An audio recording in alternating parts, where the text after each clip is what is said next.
In this guide, I'm going to show you how you can create a shareable link for a PDF file. Before we dive into this guide, make sure to like the video and subscribe to the channel with all notifications on. It really does help the channel. It lets us know that you want more content like this. We greatly appreciate it. And if at any point throughout this guide you do have any questions, just ask them down in the comment section below and we can help you out further. I'm going to be doing my best to reply to every single comment down there. First things first, go ahead and open up a web browser of your choice. In my case, I'm using Google Chrome, but you could use whatever you like. And what you're going to want to do is actually go to Google Drive. This is a free cloud storage platform, but essentially open this up, hit sign in, and it's going to take you to your Google Drive right here. And what you're going to want to do is click the new button towards the top left and specifically select file upload. From here, upload your PDF. And if it does say that you already have this on here, which it shouldn't for you, but it is for me just because I already do have this, just select replace existing file. And when it is done uploading to Google Drive, go ahead and select My Drive in this left-hand sidebar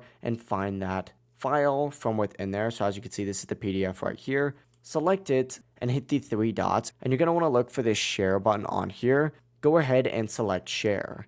Now from here, you need to go ahead and change this to anyone with a link can access this. And from here, go ahead and just select copy link and then hit done. You now have a shareable URL, which you can send that link to anyone and they'll be able to view your PDF instantly. If this guide did help you out, make sure to like the video and subscribe to the channel with all notifications on. It really does help the channel. It lets us know that you want more content like this. We'd greatly appreciate it. And if at any point throughout this guide you did have any questions, just ask them down in the comment section below and we can help you out further. Have a great rest of your day though. Peace.